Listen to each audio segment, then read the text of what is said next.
আর ধ্বংসের পরেও থাকেন, যিনি নিত্যকাল বিরাজমান। নিত্যকাল বিরাজমান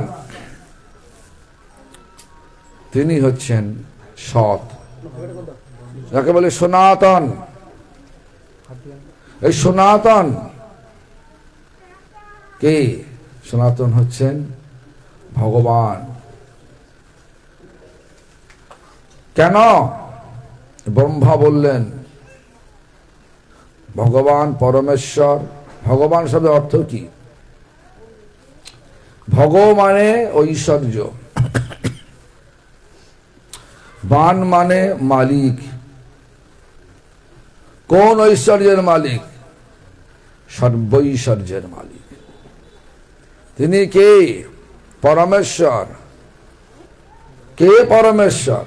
ঈশ্বর তো সবাই হয়, যে আমার থেকে বড় সম্মানীয় তারা আমার কাছে ঈশ্বর, কিন্তু পরমেশ্বর তার বরাবর কেউ নেই, অপরে তো নেই, ছেড়ে দাও। তিনি কে? ভগবান শ্রীকৃষ্ণ। কেন? ব্রহ্মা বলেছেন, ব্রহ্মা বললেন সকলকে পরমেশ্বর শ্রীকৃষ্ণ, ঈশ্বর পরম কৃষ্ণ, সচ্চিদানন্দ বিগ্রহ। এই সৎ চিত আনন্দ বিগ্রহ কে? পরমেশ্বর কৃষ্ণ। পরম ঈশ্বর, পরম মানে পরমেশ্বর। কে? না শ্রীকৃষ্ণ। কোন শ্রীকৃষ্ণ? দ্বারকার কৃষ্ণ না, বৃন্দাবনের কৃষ্ণ। সেই ঈশ্বর, তিনি সনাতন, সচ্চিদ আনন্দ। তিনি আনন্দময়, চিন্ময়। সেই সনাতন, চিন্ময়, আনন্দময় এই সঙ্গে যারা এই সঙ্গে থাকেন, যারা এই বস্তুকে খুঁজছেন, বস্তু মানে ভগবান, এই মূর্তির খোঁজে আছেন, সঙ্গে সঙ্গ সর্বক্ষণ আছেন, সাধু কৃষ্ণের অন্বেষণ যিনি করছেন। কলিযুগ সুকুমার সত্য যুগে ধ্যানের দ্বারা ভগবানকে পাওয়া যাবে না, অসম্ভব ব্যাপার। আমরা যদি এখন এখানে গুরুপদ প্রভু যদি বলে আপনারা সারা রাত এখানে বসে থাকুন, কমসে কম 3 বার বাইরে যাবেন, কমসে কম। কিন্তু হিরণ্যকশিপু নিজের ভাই হিরণ্যাক্ষকে মেরেছিল ভগবান বরাহ মূর্তি নিয়ে। সেই বিষ্ণুর সঙ্গে লড়াই করবার জন্য, তাকে মারবার জন্য, অমর বর পাওয়ার জন্য তিনি কত বছর ধ্যান করেছিলেন জানেন? এক রাত্রি নয়, 10,000 বৎসর। পারবেন? এক পায়ে এক আঙুলে হাত উঁচু করে খাড়া হয়ে 10,000 বৎসর ছিলেন। পারবেন? আরে আয়ুতে নেই। যদি বলা যায় 10 মিনিট হাতটা উঠিয়ে রাখো, পারবে? 10 মিনিট, 2 মিনিট, 3 মিনিট পর বাবা যন্ত্রণা হচ্ছে না। কেন? কলির মানুষ, স্বল্প আয়ুটা স্বল্প, বুদ্ধি অল্প, বিচার বিবেচনাও খুব কম। দেখবেন সব নানা রকমের সব বিবেক লাগিয়ে ফেলে, শাস্ত্র বাদ দিয়ে সব লাগিয়ে ফেলে। তো যাই হোক,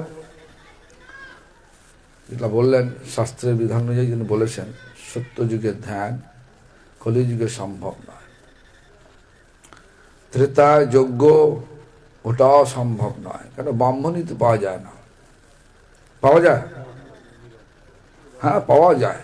পৈতে ধরা ব্রাহ্মণ মদও খায়, মাংসও খায়, বেরিয়ে মাদিকে মার হাতে ফুঁকে আর মন্ত্রও পড়ে। সেই মন্ত্র কাজ হয় কিনা জানি না। সরস্বতী পুজো হচ্ছে, দেখবেন একটা ব্রাহ্মণ 10টা 15টা করে সরস্বতী পূজা করছে। সেই জন্য ব্রাহ্মণ কেন? ব্রাহ্মণ যারা সত্যিকারের ব্রাহ্মণ হবে তাদেরকে নির্লোভ আর নিরোগ হতে হবে। লোভ থাকা যাবে না, আর নিরোগ, কোনো রোগ থাকা যাবে না। কলিযুগে সবাই কম বেশি রোগে রোগগ্রস্ত। আর অর্চন দাপরে ব্রাহ্মণই যখন নেই তো অর্চন হবে করতে। সব মন্ত্র গন্ডগোল, মন্ত্র পড়া যায় কিন্তু হয় না। তাহলে কি করতে হবে? কলৌ তদ হরি কীর্তনাথ, কলিযুগের হরিনাম সংকীর্তন। এই সংকীর্তনের দ্বারাই ভগবান প্রকট হন। যেখানে ভগবানের কথা হয়, গুণকথা হয়, সেখানেই ভগবান প্রকট হন। এটা আমার কথা না, এটা ভগবানই বলছেন নারদ মুনিকে লক্ষ্য করে। নাহং বসামি বৈকুণ্ঠে, আমি, হে নারদ, আমি বৈকুণ্ঠে থাকি না। যোগিনাং হৃদয় নাচম, যোগীরা হৃদয়েতে ভগবানকে দর্শন করেন তো, ওখানেও থাকি না। কোথায় থাকি? মদ ভক্ত যত্র গায়ন্তী, যেখানে আমার ভক্ত আমার গুণগান করেন সেখানে থাকি আমি। হরি কথায় থাকেন, হরি নামে থাকেন। কোন কথা? হরি কথা। যিনি আচরণমুখী হয়ে, এই যে পরীক্ষিত মহারাজ শাপগ্রস্ত হয়েছিলেন, বললেন না, সিংহী ঋষির অভিশাপ, ভগবানের ইচ্ছা। জানবেন, পরীক্ষিত মা জল তেষ্টা এমনি পান, ভগবানের ইচ্ছা। সময় হয়ে গেছে, যেতে হবে। হঠাৎ হয়ে গেলেন, তৃষ্ণার্ত হয়ে গেলেন, বুদ্ধি হারিয়ে ফেললেন। দেখুন আজকে দেখুন না, খাচ্ছিলাম ভালো করে, দম করে দিলাম, দাঁত চেপে গেছে। ওরে বাবা, কি যন্ত্রণা বাবা! হঠাৎ ভগবান জানছে যে একে যন্ত্রণা দিতে হবে, যতই সাবধান থাকুক ঠিক হয়ে যাবে। তো যাই হোক, তো আজকে তো আমাদের পরিস্থিতি এখন এরকম। শাপগ্রস্ত হলেন, শাপগ্রস্ত হওয়ার পরে চিন্তা করলেন, ছি ছি ছি ছি, আমি ক্ষত্রিয়। ক্ষত্রিয় নীতি হচ্ছেন ব্রাহ্মণের সেবা করা।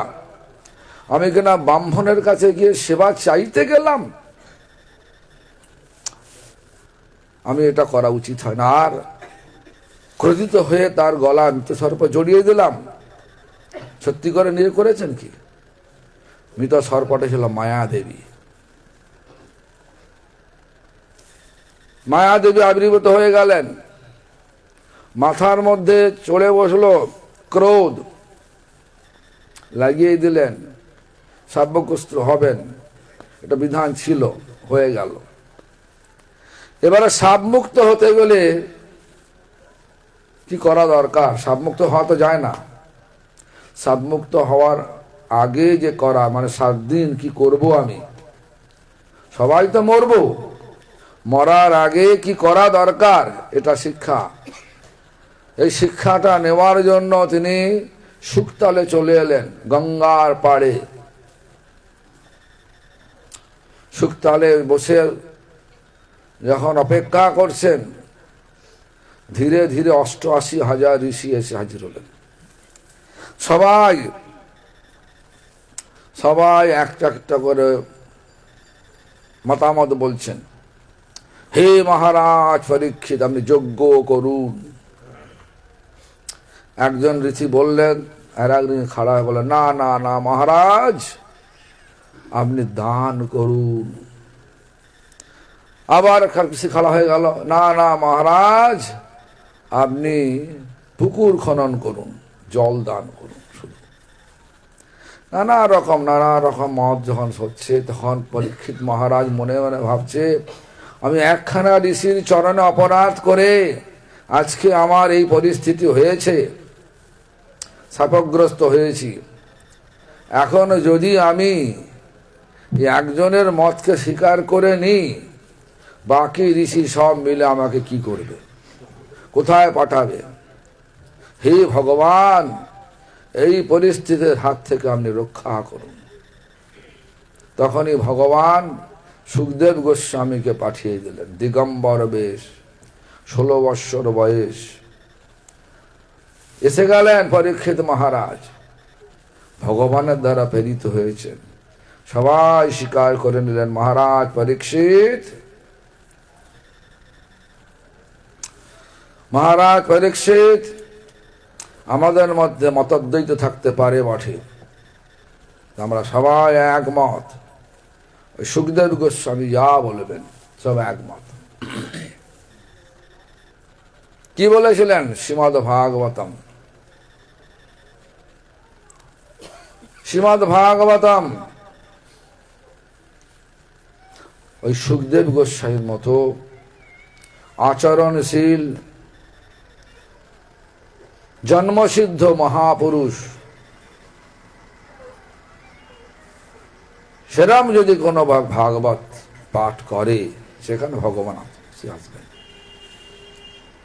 পয়সার লোভে করলে কেন বলছি,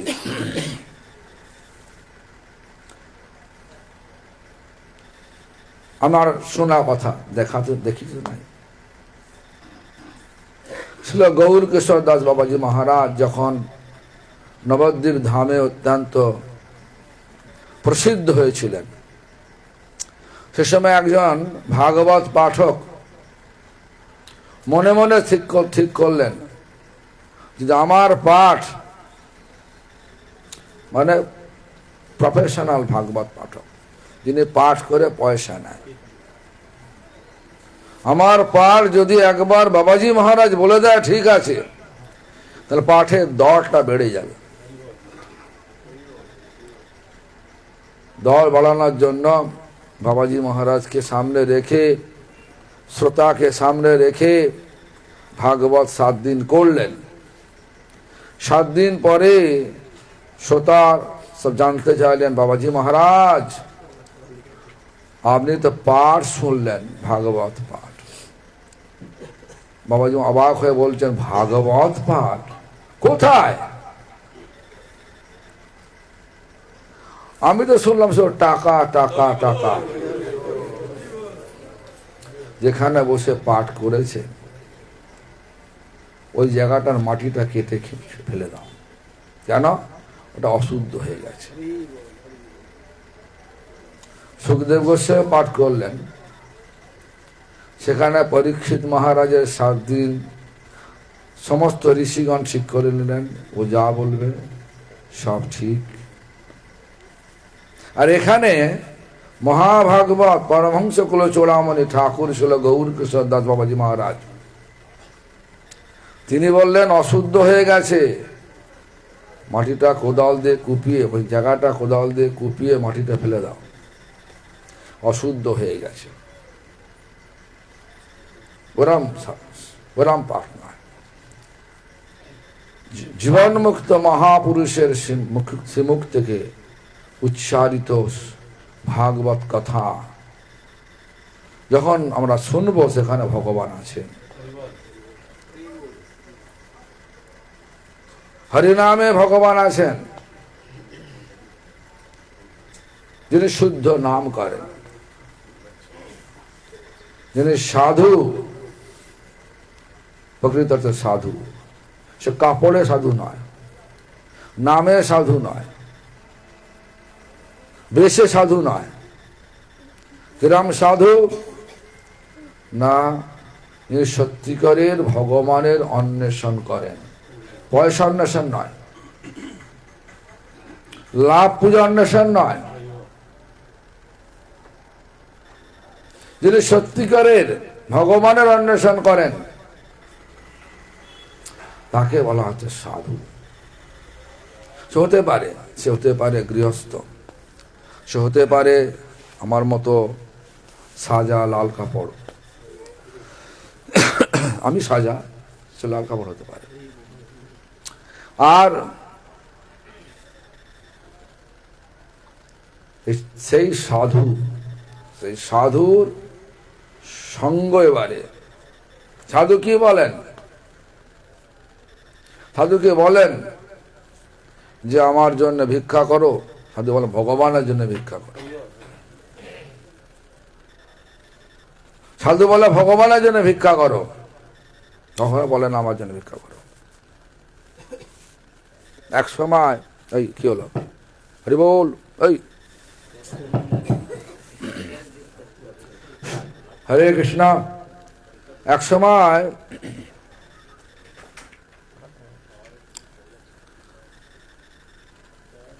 ছিল লোকনাথ গোস্বামী নরোত্তম ঠাকুরকে বললেন কি, যে নরোত্তম ঠাকুর রাজবাড়ির ছেলে, রাজপুত্র,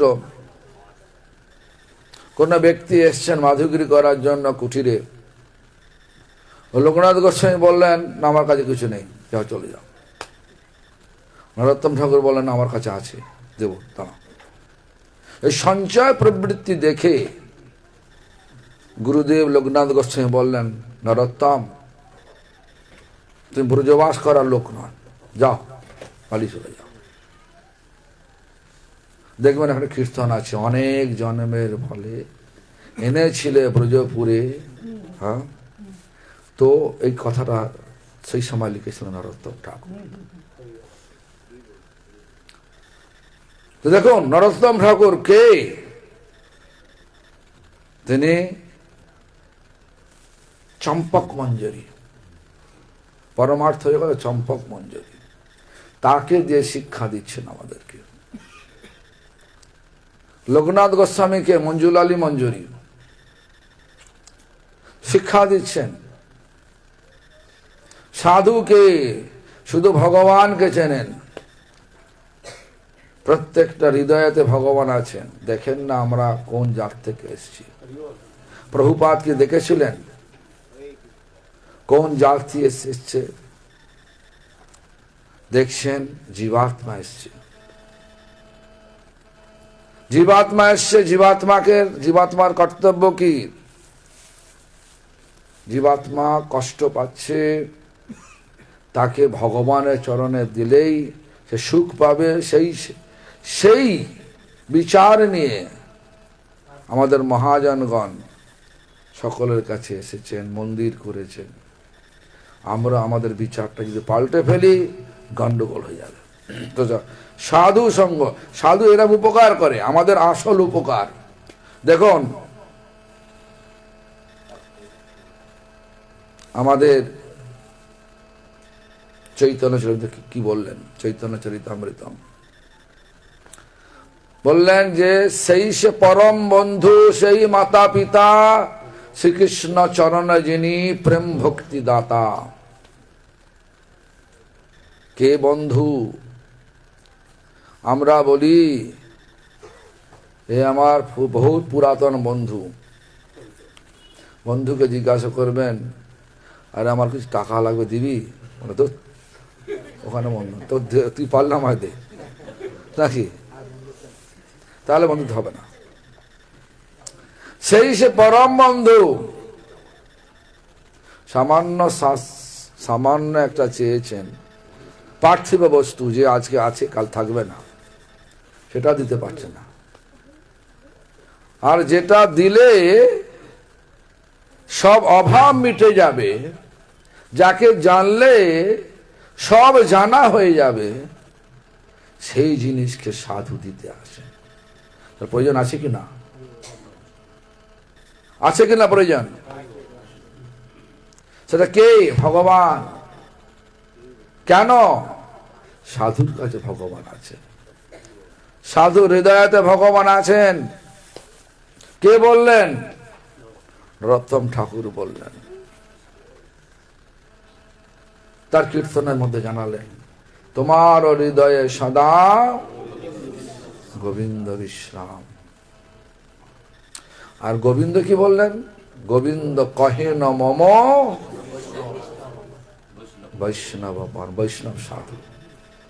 প্রকৃত বৈষ্ণব তারা সাধু। আপনারা সকলে সাধু, সকলে সাধু। কিরাম সাধু, কতটা পরিমাণ সাধু আপনারা জানেন, কতটা নিষ্ঠার সাথে হরিনাম করেন সেটা তত সাধু, যতটা নিষ্ঠার সহিত। আপনারা তো এখানে মনে হয় চাষের কাজ করেন নাকি? হ্যাঁ, কি চাষির কাজ করেন? মাঠে কাজ জানি। আমার মনে আছে, আমি ছোটবেলায় যখন যেতাম আমার দাদুর সঙ্গে মাঠে যেতাম, মাঠে সব লোক কাজ করতো, দাদু মাঠে মুড়ি নিয়ে যেতেন, তারা চাষ করতো তো খাবার দেওয়ার জন্য। আমি মুড়ি কাঁধে করে নিয়ে যেতাম, দাদুর সঙ্গে যেতাম, ছোট অবস্থা, ক্লাস 3 করে পড়তাম। তখন দেখতাম, তখন 6 টাকা রোজ ছিল, 5 টাকা রোজ ছিল,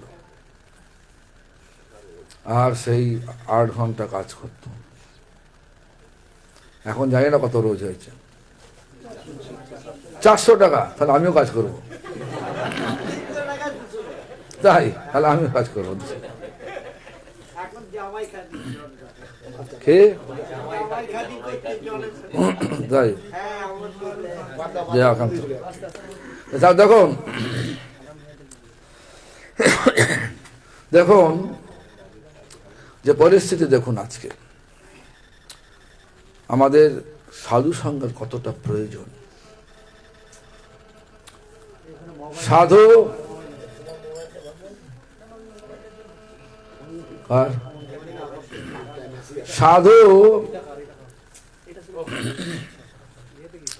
সাধু যা দেয় সমস্ত অভাব মিটে যায়। যে জন্যে আমরা দুঃখ পাচ্ছি, কি জন্য দুঃখ পাচ্ছি? ভগবানকে ভুলে থাকার জন্য। ভগবানকে ভুলে থাকার জন্য দুঃখ পাচ্ছি। সাধু ভগবানকে পাইয়ে দেন, তার প্রয়োজন আছে কিনা?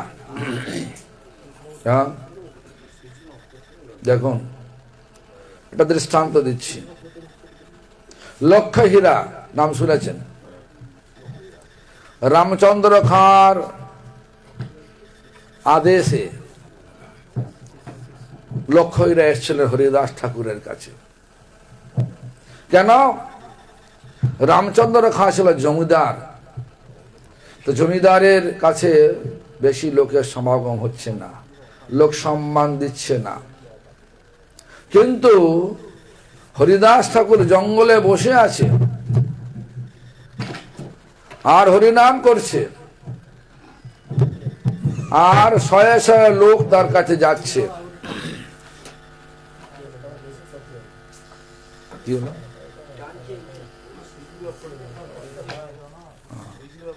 তাহলে এই তো ভালো হয়েছে, ভালো। তাহলে দেখুন, জমিদার তার কাছে যাচ্ছে না, ঈর্ষা হয়ে গেল। ভগবানের চরণে যদি যতক্ষণ না মতি আসছে ততক্ষণ ঈর্ষা হবে, পরশ্রীকাতরতা থাকবেই, যাকে বলে মাৎসর্য। মাৎসর্যটাকে বলা হচ্ছে চণ্ডাল। মাৎসর্যকে শাস্ত্রীয় ভাষা বলা চণ্ডাল। তাই মাৎসর্য স্বভাব বিশিষ্ট শ্রী রামচন্দ্র খাঁ হরিদাসের নামব্রতকে ভঙ্গ করার জন্য, হরিদাসকে হীরাদাস করার জন্য তিনি লক্ষ্য হীরাকে পাঠালেন। কে সেটা? সতী সাধ্যের স্ত্রী? না, বেশ্যা। কিরাম বেশ্যা? খুব আকর্ষণীয় বেশ্যা, দেখতো সুন্দরী, আর চোখে মুখে তার কথা, আকর্ষণ, চোখের আকর্ষণ। কখন গেলেন? সন্ধ্যাবেলায় নির্জনে যখন হরিদাস ঠাকুর হরিনাম করছেন, চক্ষের ভঙ্গিতে, চক্ষের ইঙ্গিতে বলছে, আমি এজন্য এসেছি, আসো আমার ইচ্ছা পূর্তি করো। হরিদাস ঠাকুর বললেন না আমি সন্ন্যাসী, চলে যাও। কেন? এটা হরিদাস ঠাকুরের, আমাদের মনুসংহিতার নীতি নয়। মনুসংহিতায় কোন পুরুষ যদি পরিত্যাগ করে এরম পরিস্থিতিকে, তাহলে সব পাপ হয়। হরিদাস ঠাকুর বললেন কি, তোমার সমস্ত ইচ্ছা পূর্তি করব, আমাকে প্রথমে নাম সংখ্যা পূর্ণ করতে দাও। বৈষ্ণব চালাক তো, চালাকের পাকে, চালাকির পাকে পড়ে গেলেন। হরে কৃষ্ণ সারাক্ষণ সারা রাত করলেন। সূর্য উদয় হয়ে গেল, প্রথম দিন চলে গেল। শুদ্ধ ভক্তের মুখে, সাধুর মুখে হরিনাম শুনলো সারা রাত। মনে ইচ্ছা আছে ভৌতিক লাভ ইচ্ছা আছে, কিন্তু সাধুর মুখে মুখোচ্চারিত হরিনাম সারা রাত শুনলেন, কাজ তো হলো। মহাপ্রভু বলেছেন, মহাপ্রভু ভগবান, মহাপ্রভুকে ভগবান তো মানেন তো নাকি? মহাপ্রভু ভগবান, স্বয়ং ভগবান কৃষ্ণ। তিনি লিখেছেন, চেত দর্পণমার্জনং ভব মহাদাবাগ্নি। এই ভৌতিক জগতে যত কিছু আছে, কি দাবাগ্নি মানে জঙ্গলে আগুনের মতো দাউ দাউ করে জ্বলছে। কিসের জ্বালা, কি জ্বলছে? অভাব জ্বলছে। অভাব আর শেষ নেই, প্রত্যেকের অভাব আছে। যৌবনে একটা পুরুষ চায়, একটা পুরুষ যৌবনে একটা যুবক চায় যুবতীর অভাব, যুবতী চায় যুবকের অভাব। বৃদ্ধকালে চায় সেবা, নাকি একটু সেবা করে দিক, নাকি? অভাব একেবারে লেগেই যায়, অভাবের শেষ নাই। আমাদের ইকোনমিক্স সাবজেক্ট ছিল, সেখানে বলছে অভাব অসীম, সীমা পরিসীমা নেই। তো ভৌতিক অভাব অসীম, কখনো মেটে না। তো এই সমস্ত অভাব মিটে যাবে যদি ভগবানকে পাওয়া যায়। তার নিদর্শন সাধু কে হরিদাস ঠাকুর লক্ষ্য হীরাকেও টলিয়ে দিলেন। প্রথম দিন, দ্বিতীয় দিন, তৃতীয় দিনে লক্ষ্য হীরার হৃদয় পরিষ্কার হয়ে গেছে। এতদিন যে সমস্ত বিচার নিয়ে সমস্ত পুরুষকে বোকা বানিয়ে নানা রকমের ভাবে অর্থ উপার্জন করেছে, আজকে লক্ষ্য হীরা মনে মনে ভাবতে লাগলে, আমি অপরাধী, আমি ভুল করছি, ভুলে সংশোধন করতে হবে। তৃতীয় দিনের দিন হরিদাস ঠাকুরের পায়ে পড়ে গেলেন। সাধু সঙ্গের প্রয়োজনীয়তা মিলল, বোঝা গেল? সাধু চালাকের শিরোমণি এমন উত্তর দিল, না করতে পারলেন না। মনুসংহিতার কথাটাও ঠিক রইল, আর এদিকে সাধুর যে কাজ সেটাও করে ফেলল। বেশ্যাকে একদম সাধ্বী বানিয়ে দিল, সাধ্বী।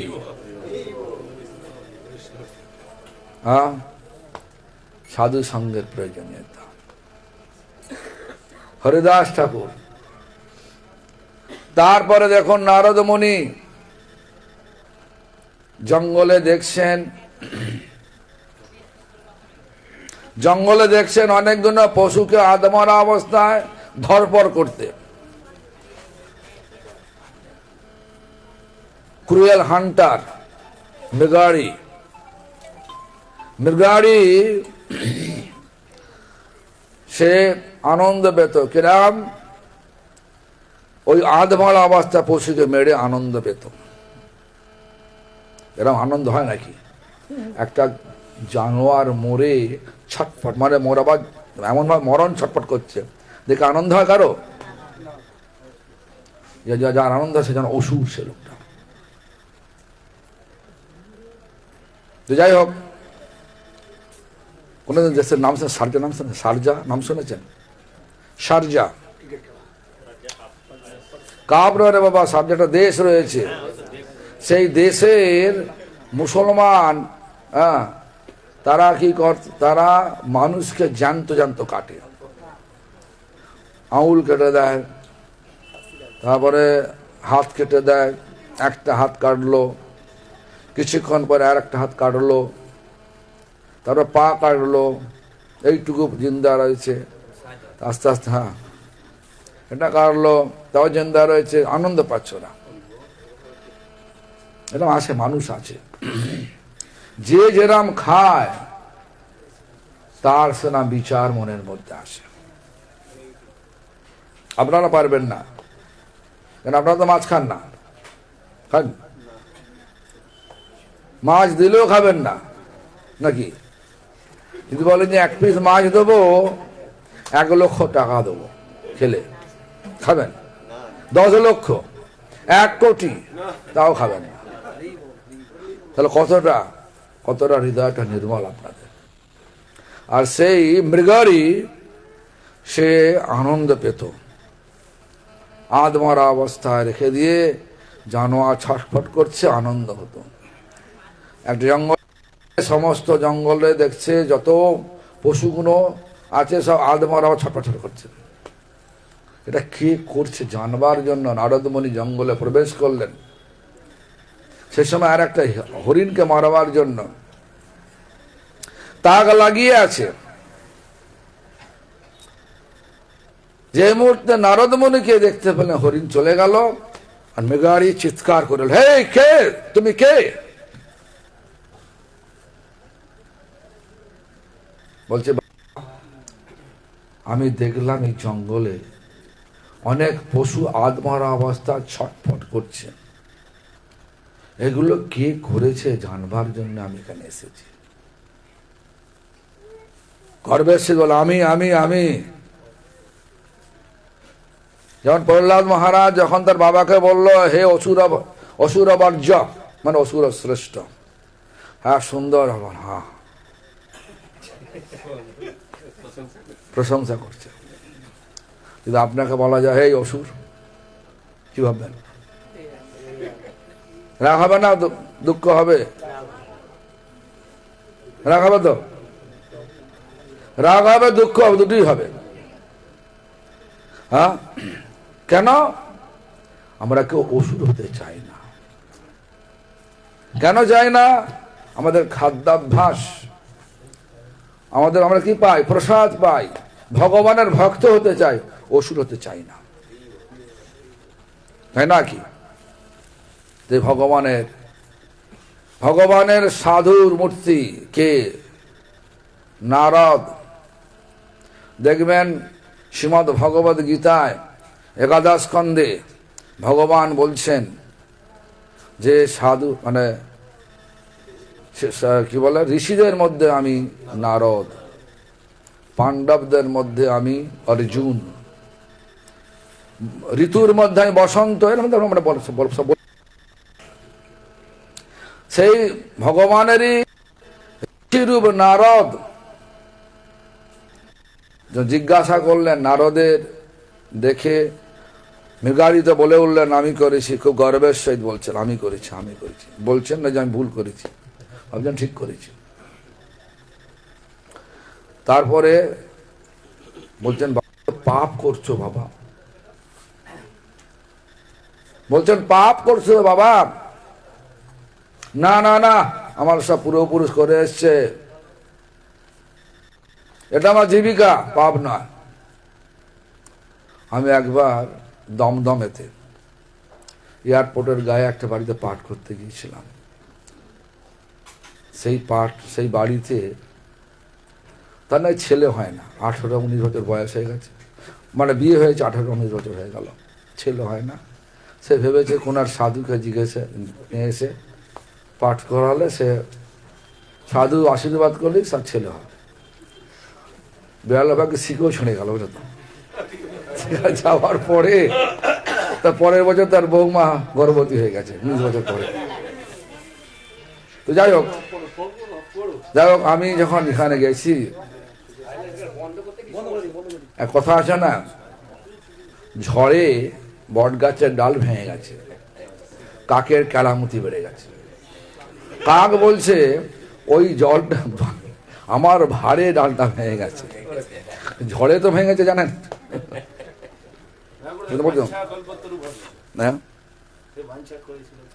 তো যাই হোক শুনুন, ঘটনা হচ্ছে, তো সে পাঠ করার পরে আমাকে জিজ্ঞাসা করছে, কথা প্রসঙ্গে উঠেছে, খাওয়া দাওয়া নিয়ে উঠেছে। বলছে আমার বাবা বলেছে তুমি যেটা খাবা ওটা মারলে দোষ নাই। তাহলে আমি বললাম যে আমার মাংস খেতে ইচ্ছা করছে, তোমার মাংস খেতে, আমার ক্ষমতা তোমাকে মেরে ফেলার। আজ থেকে বলছে আমি 15 বছরের কথা বলছি, তখন স্বাস্থ্য ভালো ছিল, তাকত ছিল, সব ছিল। তা কখন হয় নাকি? তা হবে না কেন? বাঘ বিতরণ হয়েছিল যে খাবা, একই জিনিস ওই বললো, কে বললো না, মৃগারি বললো, এটা আমার জীবিকা, এটা পাপ নাই। বলছে হ্যাঁ বাবা পাপ আছে। তো সাধু যখন বলেন, যেটা হৃদয় ধাক্কা দেয়, একবার বলার পরই ধাক্কা দিল, বাবা আমি তোমাকে একটা অনুরোধ করবো, মানবে বাবা? হ্যাঁ বলুন কি চাই? কোন চামড়া চাই? বাঘের চামড়া, হরিণের চামড়া, হাঁসের চামড়া, সব দেবো, আমাকে সব আছে। বলছে না বাবা চামড়া চাই না। কি চাই? তোমার ধনুষ বাণটা ভেঙে ফেলো। সে কি? খাবো কি করে? খাওয়ানোর মালিক ভগবান, সত্যি তাই, খাওয়ানোর মালিক ভগবান। দেখুন সাধুর কথা বিশ্বাস এলো, ধনুষবাণ ভেঙে ফেললো, অনেক সংক্ষেপে বলছেন। হ্যাঁ, তারপরে সাধু নারদের কথা অনুযায়ী সব পেশা ছেড়ে দিল, শিকার ছেড়ে দিল, কুঠিরে বসে তুলসীর সেবা করত, হরিনাম করত। মৃগারি এরকম ধরনের একটা সাধু হয়েছে, পাড়ার লোক সব উপঢৌকন নিয়ে রোজ আসতে লাগলো। খাবো কি বলেছিল, এখন এত খাবার শেষ করতে পারছি না। আমিও চৈতন্য মঠে 1978 সালে, 79 সাল হবে না, হ্যাঁ 79 সাল হবে, 79 সাল সদ্য মাধব গোস্বামী মহারাজ প্রকট হয়েছে। তারপরে আমি গেছি চৈতন্য মঠে, আমার দাদুর সঙ্গে গেছি। আর একাদশীর দিন, একাদশীর নাম শুনে সকাল থেকে খিদে পেয়ে যান, ছোট বয়স তো, ক্লাস 8-9 পড়ি। তো কি হলো, দাদু বলছে আমি পরের দিন উৎসব দেবো, চলো বামুনপুর বাজারে যাবো, চলো। সে 2 মণ টমেটো, 2 মণ শিম, অনেক বেগুন, সব অনেক কম দাম দেখলাম, অনেক কম দাম, একদম গাড়ি ভর্তি করে হচ্ছে। আমি চিন্তা করি কখন 12টা বাজবে, তারপর চৈতন্য মঠে প্রসাদ দেবে, অনুকল্প দেবে, তারপর খাওয়াবে, চিন্তা করে আসছি। ওই 10:40-45 হবে, তখন চৈতন্য মঠে ভোগ ওঠে না। ভ্যানওয়ালা ভ্যান নিয়ে যাচ্ছেন, পেছনে পেছনে দৌড়াচ্ছি। আর চৈতন্য মঠে যখন পূজারী ছিলেন একজন বৃদ্ধ বাবাজি, ছিল প্রভুপাদের শিষ্য, নাম জানি না, সে ডাকছে আমাকে, এ খোকা হায়। এক শালপাতা ভর্তি ফল আর নারকেল সন্দেশ দিল, খেয়ে নিলাম। দেখুন, মনে মনে চিন্তা করি যে কখন বাবা 12টা বাজবে, আর 10:40 12টা বেজে দিল। তারপরে আবার ওখানে সব জিনিসপত্র দিয়ে আমিও যাচ্ছি। আমাদের বিড়লা ভবনে, বিড়লা গেস্ট হাউসে ঘর দিত অনিরুদ্ধ প্রভু, তখন লাল কাপড় পরা, মাথায় একটা আপ ছিল অনিরুদ্ধ প্রভু, চেন নিশ্চয়, ভক্তিগুলা তীর্থ গোস্বামী মহারাজ শিষ্য। তো ওখানে যাচ্ছি, এদের ছিল প্রভুপাদ সমাধি মানে ক্রস করতে হবে, ওইদিকে গেট ছিল ভক্তি বিজয় ভবন পাশ দিয়ে গেলে। ওখানে আবার প্রভুপাদের যিনি পূজারী সেও ডাকছে, এই শোনো শোনো শোনো। তখন 11টা বাজে, আরো এক শাল পাতা এসে গেল, শাল পাতা ভর্তি এসে গেল। দেখুন, ভগবানের কাছে চাইতে নেই, শুধু এমনি এসে যায়। দেখুন, সেই মেঘাড়ি যখন সত্যিকারের সব ছেড়ে দিয়ে নারদের কথা অনুযায়ী হরিনাম করতে লাগলো, তুলসীর সেবা করতে লাগলো, সঙ্গে সঙ্গে কি হলো, সব পাড়ার প্রতিবেশী যত আছে, আশেপাশে গ্রামের যত লোক আছে তাকে দেখতে আসতো। খালি হাতে আসতে নেই, সব ওঢৌকর নিয়ে আসতো, চাল কলা যা সব নিয়ে আসতো। সে শেষ করতে পারত না। নামের ফলে 1 বৎসর পরে যখন নারদমণি আসছে তার বন্ধুকে নিয়ে, পর্বতমণিকে নিয়ে আসছেন, সে মিগাড়ি আসছে। আগে যে জানোয়ারকে মেরে আনন্দে হতো আধমরা অবস্থায়, সে সাবধানে পা ফেলছে, জানা যদি পিঁমড়ে কোনো পোকামাকড় তার পায়ে পৃষ্ঠে মরে যায়। তাহলে হৃদয়টা পাল্টালো নাকি? পাল্টালেছে তো। হ্যাঁ, হরিনাম, সাধু সঙ্গে হরিনাম, সাধু সঙ্গে হরিনাম করলে হৃদয়টা নির্মল হয়, হৃদয়ের কলমাস চলে যায়। ভক্তিবিনোদ ঠাকুর বলেছেন, নাম সংকীর্তনে হয় সর্বানর্থ নাশ। যত অনর্থ আছে নাম সংকীর্তনের দ্বারা সব নষ্ট হয়ে যায়। কোন অনিষ্ট চিন্তাই থাকে না। তিনি বললেন, সর্ব শুভদয় কৃষ্ণে প্রেমের উল্লাস। সমস্ত শুভ শুভ চিন্তা হবে, কিভাবে জগতের মঙ্গল হবে, জীবের মঙ্গল কিসে হবে, সেই চিন্তা নিয়ে সবসময় থাকবেন।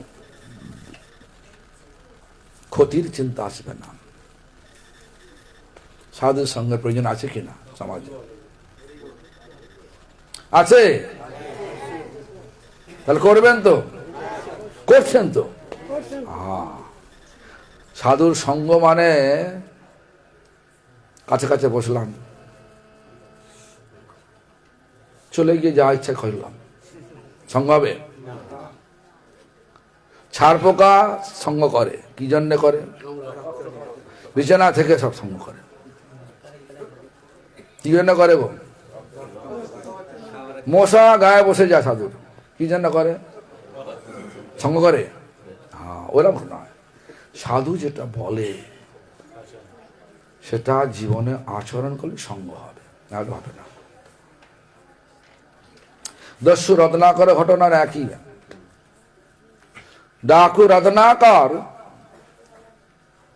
এমন ডাকু, জীবনে এমন কোন পাপ নেই যে করে না, সব পাপ করে ফেলেছে। কিন্তু যে মুহূর্তে নারদের সঙ্গ পেলেন, তখন সেই খুনি মুনি হয়ে গেল। কি হলো? বাল্মীকি মুনি। কেন? কটা বাজে? 8:15। 7টা আমি এসি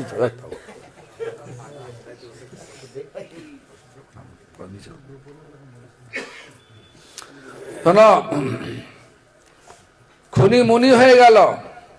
জানো বলে রাম সাধু, অনেক অনেক বড় ঘটনা, সময় হয়ে গেছে তো আসতে বলছি, পরে ছোট করে বলছি। বললেন কি, বাবা তুমি যত কাজ করছো, পাপ করছো, যাদের জন্য তুমি করছো তারা তোমার পাপের ভাগ নেবে তো? না, নারদ মুনি বললেন না, নেবে না। ও বলছে হ্যাঁ নেবে, যাও দেখে আসো। সত্যি তাই, সবাই অস্বীকার করলো। ফিরে এসে নারদ মুনির চরণে পড়ে গেল। নারদ মুনি বললেন বলো, আর সে বলতে পারে না। আমরা যদি জানি হরিনাম করলে ভালো হয়, হরিনামের আসর বন্ধ হইলে ক্যাচ ক্যাচ ক্যাচ ক্যাচ করে যাবে। রাত যদি বলে ক্যাচ ক্যাচ করো, ক্যাচ ক্যাচ করবে, মানে বাজে কথা জীবনটা রাত কাটিয়ে দেবেন। যদি হরিনাম করতে মালাতে 10 মিনিটে ঘুম পেয়ে যাবেন, হবে কি না? কেন?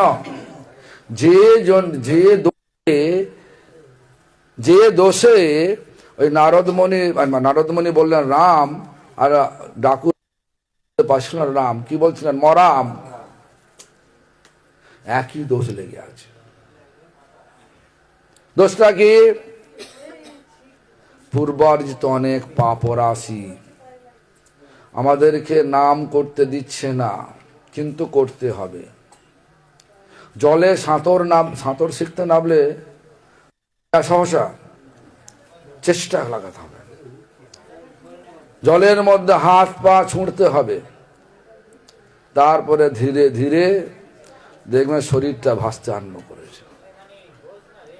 তা যেতে একটু দূরে যেতে একটু মানে ভয় লাগবে, একটুখানি গিয়ে ফিরে আসেন, করতে করতে আর একটু করতে দেখবেন নদী ক্রস করে যাচ্ছে। হ্যাঁ, ঠিক তেমনি করে চেষ্টা করতে হবে। ইচ্ছা নেই, করতে হবে। কেন? সাধু বলেছে। আর কি হবে? অনর্থ নষ্ট হবে। অনর্থ নষ্ট হলে কি হবে? ভগবান প্রকাশিত হবেন। কোথায়? হৃদয় কন্দরে। সেই ডাকু রত্না করে হৃদয়েতে রাম প্রকাশিত হয়ে গেলেন। রাম তখন আবির্ভূত হননি, তার আগেই তিনি রামায়ণ লিখে ফেললেন। বাল্মীকি রামায়ণ দেখুন না। নারদ মুনি এসে যে দেখছেন, এখানে তো আমার সেই ডাকু রত্নাকর ছিল, তাকে রাম নাম করতে বলেছেন, বলতে পারছিল না, রাম মরা বলছিল। রাম শব্দ শোনা যাচ্ছে, কোথা থেকে আসছে দেখতে পাচ্ছেন না। দেখছে একটা মাটির ঢিপি, মানে অ্যান হিল বলে, মানে অ্যান হিলকে কি বলে? উই পোকার ঢিপি। উই পোকার ঢিপি তৈরি হয়েছে, তার ভেতর তো শব্দটা আসছে। মানে নাম করতে করতে এমন বিভোর হয়ে গেছে, আর বাহ্যিক জ্ঞান তার উই পোকার ঢিপি জমা হয়ে গেছে, তার শরীরটা ঘিরে ফেলেছে। ঢিপিকে বলা হয় সংস্কৃত বাল্মীক। সেই বাল্মীক থেকে বাল্মীকি হয়ে গেল, বাল্মীকি মুনি হয়ে গেল, খুনি ছিল মুনি হয়ে গেল। এইভাবে তাহলে সাধু সঙ্গের প্রয়োজনীয়তা আছে কিনা?